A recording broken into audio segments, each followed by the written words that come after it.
अन्नदाता, अन्नदाता, नीत तुम्हारा अन्नदाता, पग पग पर है संग तुम्हारे अन्नदाता।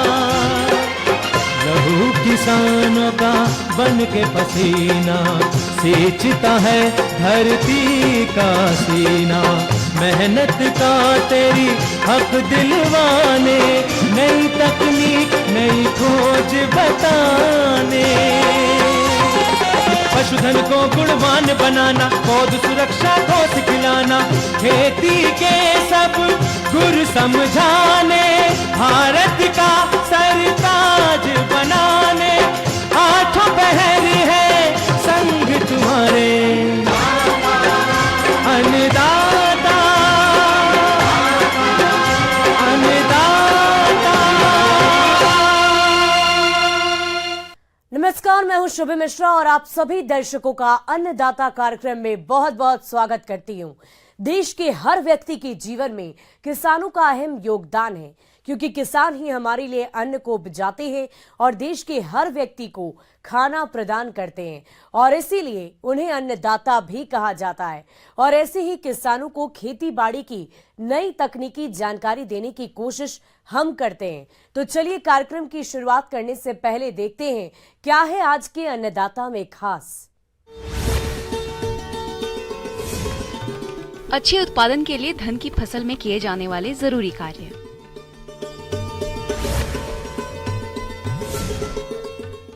मुर्गी की झारसीम नस्ल के पालन से किसान होंगे मालामाल।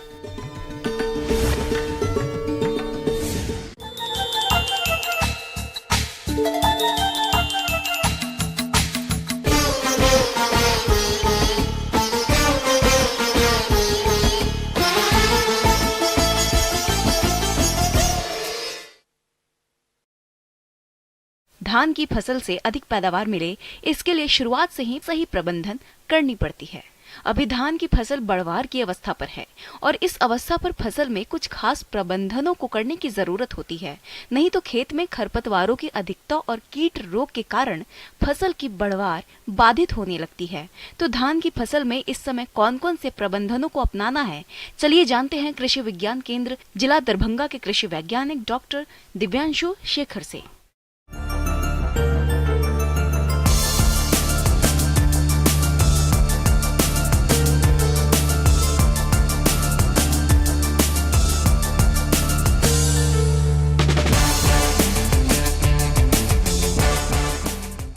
कि अभी जो मानसून में इस बार उतार चढ़ाव जो काफ़ी देखने को मिला है, तो अगर हम रोपनी की बात करें तो किसानों ने जून की पहले सप्ताह से लेकर के 15 अगस्त तक की बुआई की है, रुपाई की है। तो ऐसे में किसानों की फसल जो है वो अलग अलग अवस्था में है। अगर हम खाद प्रबंधन की बात करें तो जिन किसानों का धान 30 दिनों के आसपास का हो चुका है रुपाई किया हुआ, तो हम दो तरह के धान के प्रभेदों की अगर बात करें, एक ऐसे प्रभेद जो 120 दिनों से कम के हैं, दूसरे जो 120 से लेके 155 दिनों के हैं। तो जो 120 दिनों के किसानों ने प्रभेदों को लगा रखा है, उन किसानों के लिए है कि जिन्होंने रुपाई के समय में लगभग 16 किलो प्रति एकड़ की दर से यूरिया दिया होगा, 28 किलो के प्रति एकड़ DAP दिया होगा, 11 किलो MOP दिया होगा और 10 किलो के आसपास जिंक सल्फेट दिया होगा।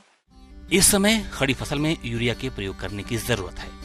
एक माह की फसल में 35 से 40 किलो यूरिया प्रति एकड़ दें। उसके बाद 50 से 55 दिन की फसल में 25 से 30 किलो यूरिया दें। इसके बाद भी अगर लगता है कि फसल में यूरिया की जरूरत है तो बालियां निकलते समय भी 12 से 15 किलो यूरिया का प्रयोग प्रति एकड़ कर सकते हैं। लेकिन बालियां निकलते समय यूरिया के प्रयोग से बचें, जिससे फसल के गिरने का खतरा न रहे। इस समय धान की फसल में खैरा रोग भी लगता है, जो कि जिंक तत्व की कमी से होता है।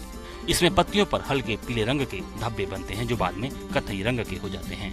पौधे का विकास ठीक से नहीं होता है और कल्ले कम आते हैं। प्रभावित पौधों की जड़ें भी कत्थई रंग की हो जाती हैं। ऐसे में अगर यूरिया का अभी तक आपने प्रयोग नहीं किया है तो 6 से 7 किलो यूरिया में 1.5 किलो जिंक सल्फेट 200 लीटर पानी में घोलकर प्रति एकड़ की दर से स्प्रे कर सकते हैं।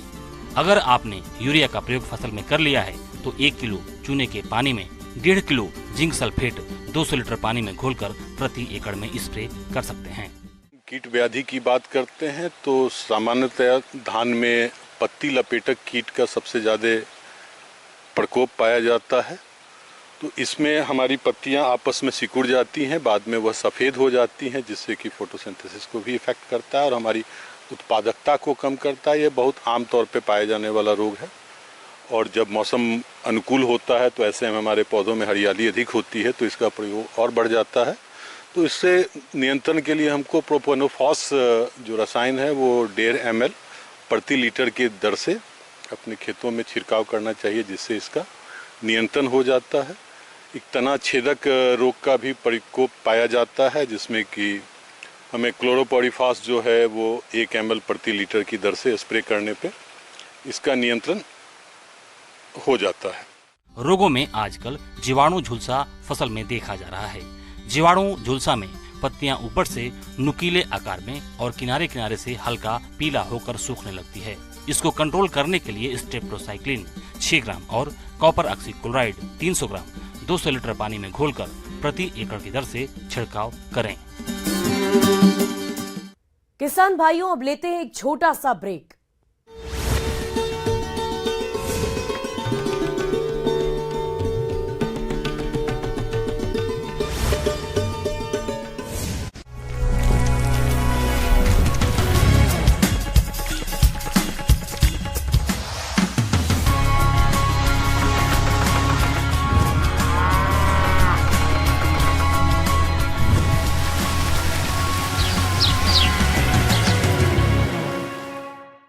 ब्रेक के बाद आप सभी दर्शकों का अन्नदाता में बहुत बहुत स्वागत है।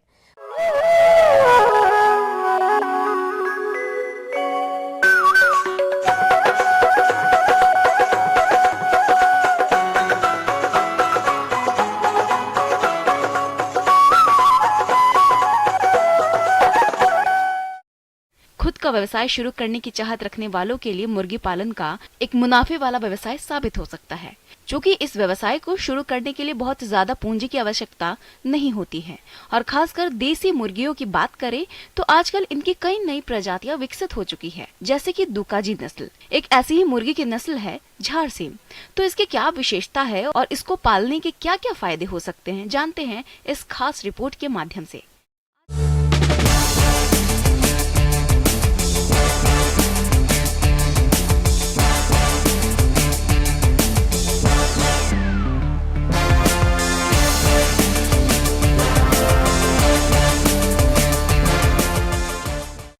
किसान भाइयों नमस्कार।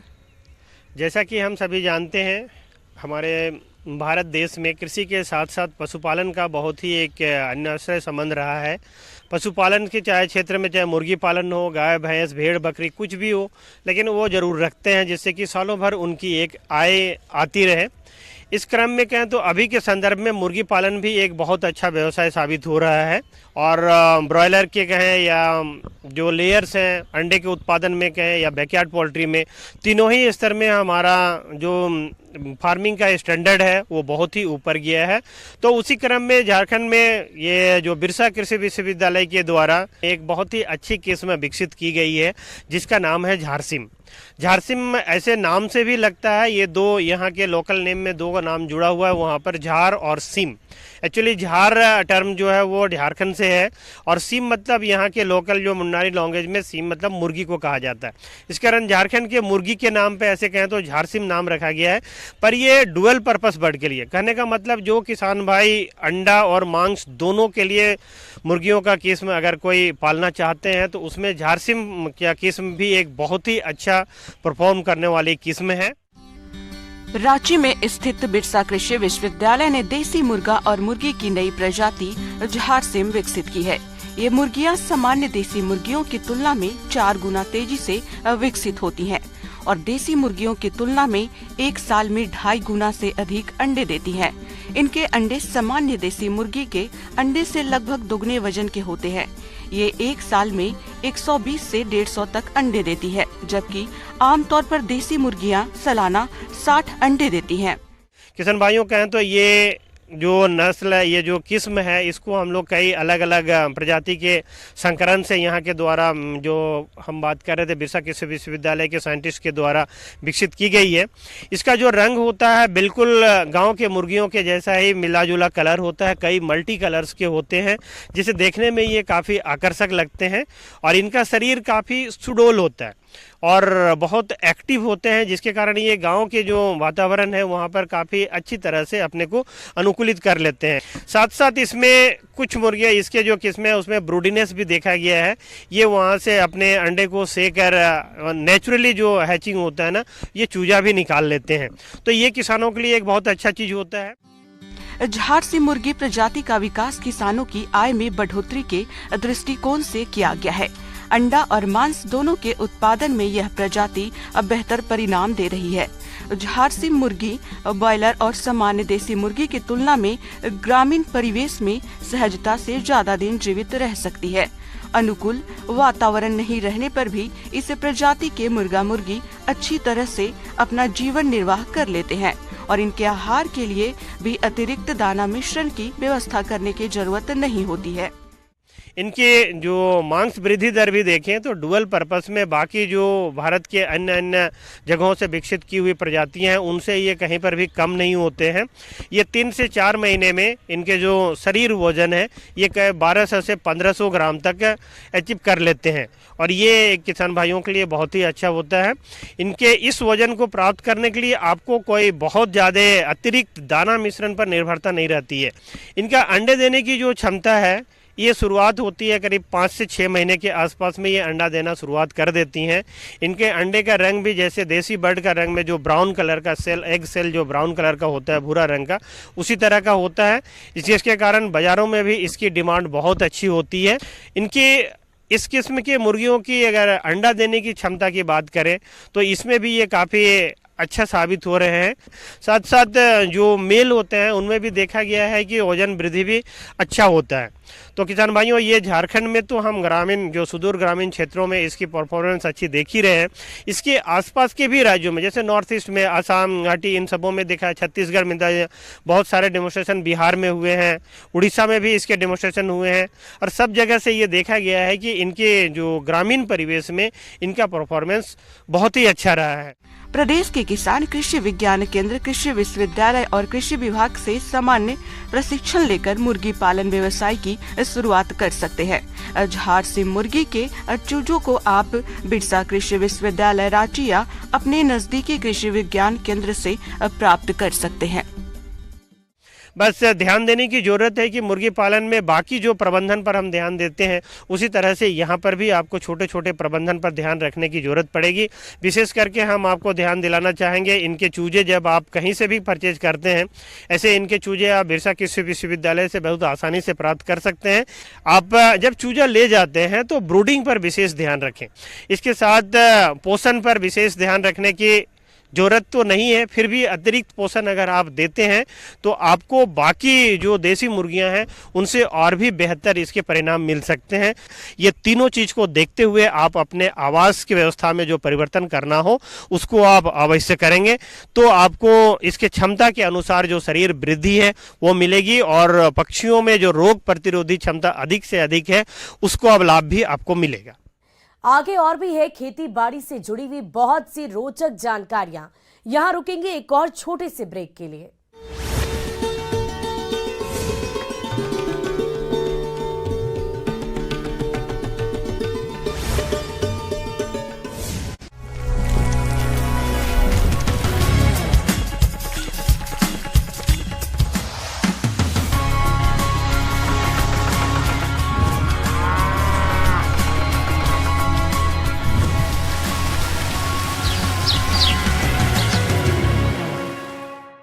ब्रेक के बाद एक बार फिर से आप सभी दर्शकों का अन्नदाता कार्यक्रम में स्वागत है।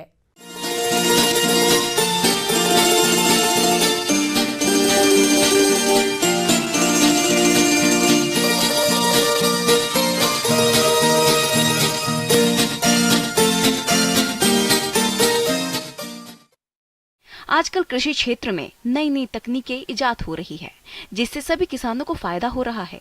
खासकर छोटे किसानों के लिहाज से देखें तो अभी मछली पालन की नई विधा काफी प्रचलित हो रही है और वो कंटेनरों में मछलियों का पालन, जिसे बायोफ्लॉक के नाम से जाना जाता है। इस प्रणाली से किसान छोटी सी जगह में भी मछली पालन करके अच्छी आमदनी कमा सकते हैं। तो चलिए जानते हैं इस बारे में विस्तार से कृषि विज्ञान केंद्र जाले, जिला दरभंगा के मत्स्य विशेषज्ञ डॉक्टर जगपाल से।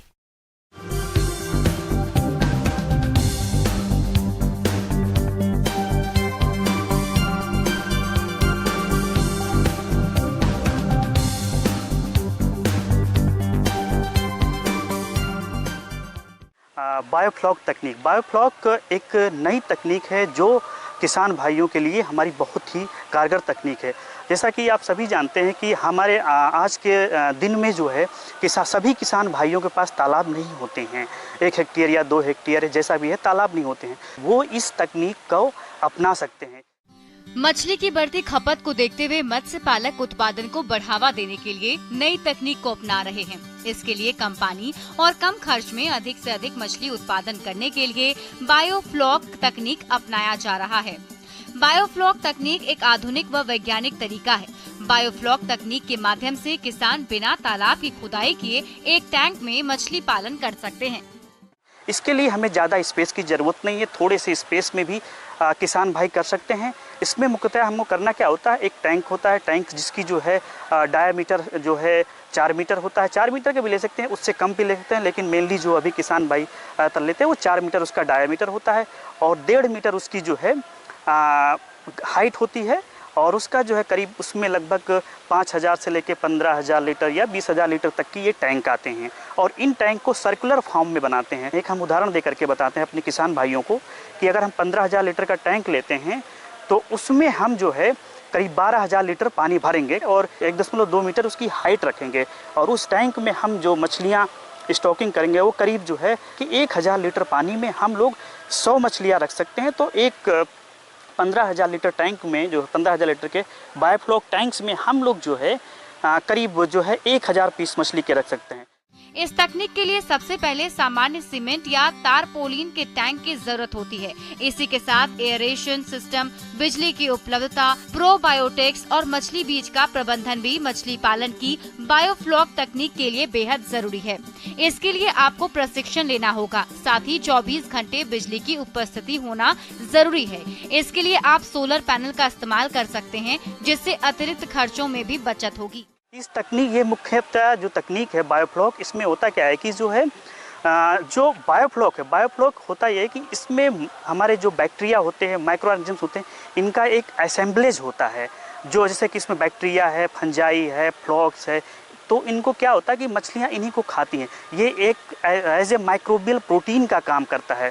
टैंक को बनाने के बाद में हम लोग इसमें एक बायोफ्लॉक बनाते हैं। बायोफ्लॉक में क्या होता है कि जैसे कि हम लोग कंटेनर में करीब 150 लीटर कंटेनर में जो है पानी लेकर के और उसमें हम जो है गुड़ ले लेंगे करीब 50 ग्राम, 3 केजी जो है पुराने तालाब की मिट्टी ले लेंगे, 2 से 4 ग्राम जो है यूरिया ले लेंगे। तो इनको मिक्स करके उस 150 लीटर पानी के टैंक में जो है हम लोग भर देंगे और लगातार जो है इसमें एरेशन करेंगे। तो एरेशन करने के बाद करीब 24 से 48 घंटे में जो है फ्लॉक बन जाते हैं। फिर उसको हम करते क्या है कि उस टैंक पे हम ट्रांसफ़र कर देते हैं, तो एज ए वो इनाकुलम काम करता है। उसके बाद हम उसमें पानी भर देते हैं।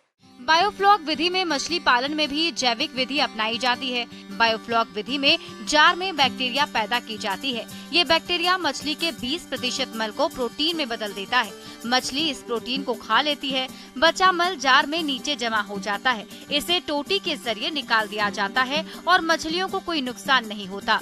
बायोफ्लॉक तकनीक से टैंक में पाली जाने वाली मछलियों की प्रजातियों में कुछ खास बातें होनी चाहिए, जैसे मछली टैंक के वातावरण सहन कर सके, मछली निम्न जल स्तर पर सही बढ़वाड़ ले सके, पंगेशियस, कोई कार्प, सिंघी, तिलापिया, देशी मांगुर, पाबदा, कॉमन कार्प इत्यादि मछलियों की प्रजातियां टैंक में आसानी से पाली जा सकती हैं।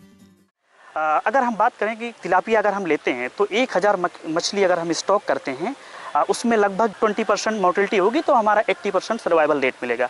और उस 80% सर्वाइवल रेट में जो है हमको 6 मंथ में अबाउट लगभग 500 to 600 ग्राम्स मछलियाँ हो जाएंगे। तो हमारा 6 महीने में लगभग हम लोग जो है 500 से 600 केजी जो है हार्वेस्ट कर सकते हैं। और इससे जो है अगर जो मार्केट प्राइस है लगभग जो होलसेल मार्केट है तिलापिया का 120 से 130 केजी जो है 120 से 30 रुपये पर 100 केजी के हिसाब से हम लोग सेल कर सकते हैं मार्केट में। दूसरा चीज़ इसका जो ऑपरेशनल कॉस्ट 6 महीने में लगभग आता है वो लगभग अगर एक टैंक के हिसाब से 20 से 22 हज़ार लगभग लागत आता है। 75 से 80 हज़ार का बिक्री होगी और उसको हम अगर लागत से जो है घटा देंगे तो हमारे किसान भाई को एक टैंक से लगभग 50 से 55 हज़ार का जो है आमदनी हो जाएगी। बायोफ्लॉक विधि में टैंक में पानी को साफ करने के लिए किसी प्रकार का केमिकल नहीं डाला जाता है। इसमें होने वाली मछली पूर्णतः जैविक होती है। इनकी बाजार में अधिक कीमत मिलती है। बायोफ्लॉक तकनीक में खर्चा सामान्य मछली पालन के मुकाबले कम ही आता है। फिर चाहे खर्चा श्रम का हो, समय का हो, देखभाल का हो या फिर रुपयों का ही क्यों ना हो, हर तरीके से बायोफ्लॉक तकनीक एक आदर्श तकनीक है। यही कारण है कि इससे मछलियों की गुणवत्ता बेहतर रहती है, साथ ही इसके दाम भी बाजार में अच्छे मिल जाते हैं। ये इसमें जो है इस कॉस्ट में जो है जो कैपिटल कॉस्ट होती है, जो इनिशियल जैसे कि टैंक का कॉस्ट है और उसमें एरेटर्स लगते हैं जो है, तो इनका जो है इसमें इंक्लूड नहीं। ये लगभग एक टैंक को लगाने में लगभग जो है 50 से 60 हज़ार रुपये का खर्चा आता है। अगर 15,000 लीटर का हम लगाते हैं तो ये तो हमारा कैपिटल कॉस्ट हो जाता है। तो इस हिसाब से एक साल में किसान भाई हमारे जो है 2 फसल ले सकते हैं। तो ये जो बायोफ्लॉक तकनीक है ये उन किसानों के लिए बहुत ही कारगर होगी जिनके पास हमारे खुद की ज़मीन नहीं है ज़्यादा, क्योंकि ये हमारे बहुत से किसानों की समस्या है।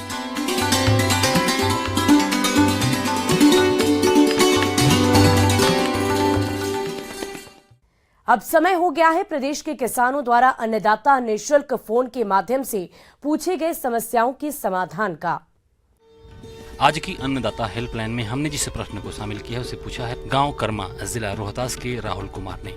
आपने ड्रोन का फसलों में उपयोग के बारे में जानकारी चाहिए है, तो इसके लिए देखिए कार्यक्रम का यह अंश।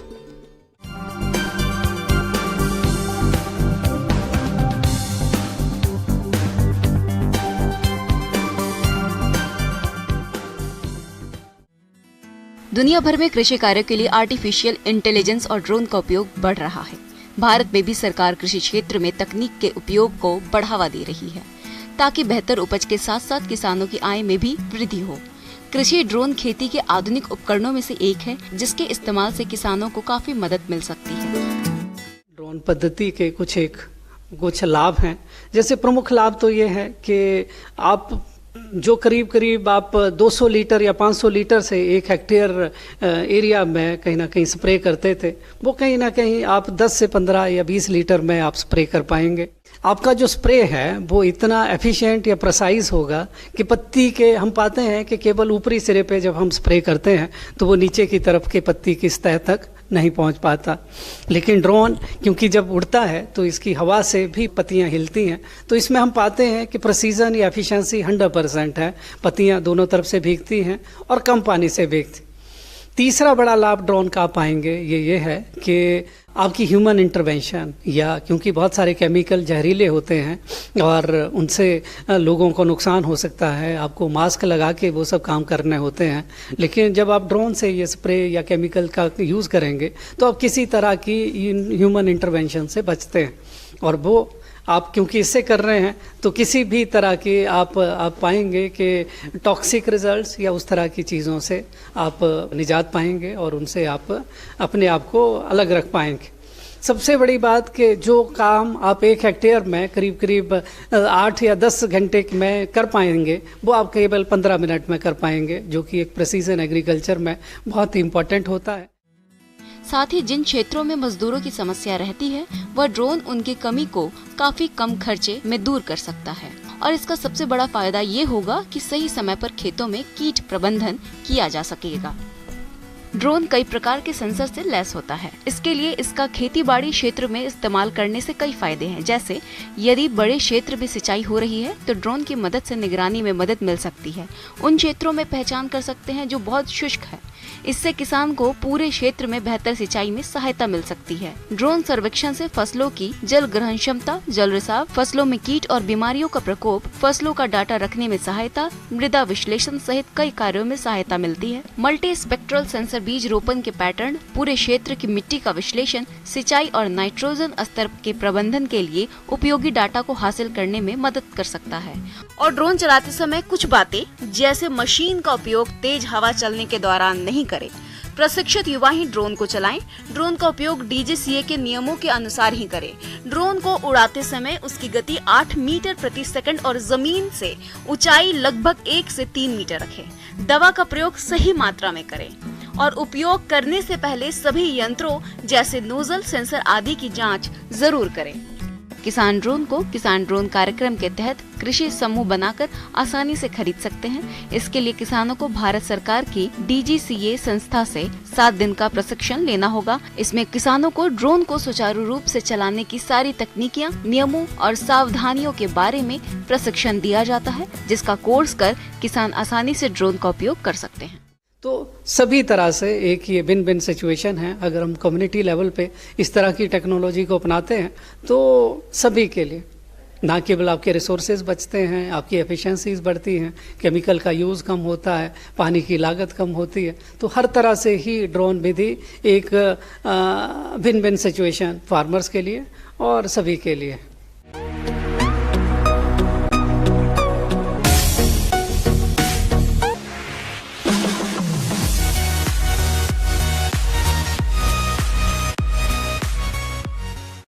और अब देखते हैं राज्य की कुछ चुनी हुई मंडियों में क्या रहा है प्रमुख फसलों का दाम।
किसान भाइयों, कृषि संबंधित समस्या और सुझावों के लिए आप हमें इस पते पर संपर्क कर सकते हैं।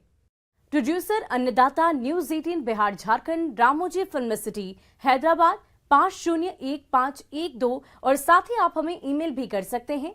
हमारा ईमेल आईडी है p18annadatta@nw18.com। इसके अतिरिक्त आप हमें निःशुल्क हेल्पलाइन नंबर 180088921663 पर सोमवार से लेकर शनिवार सुबह 10 बजे से शाम 4 बजे के बीच संपर्क कर सकते हैं। अब समय हो रहा है आपसे विदा लेने का। कल फिर मुलाकात होगी। फिलहाल इस कार्यक्रम में अभी के लिए बस इतना ही। नमस्कार।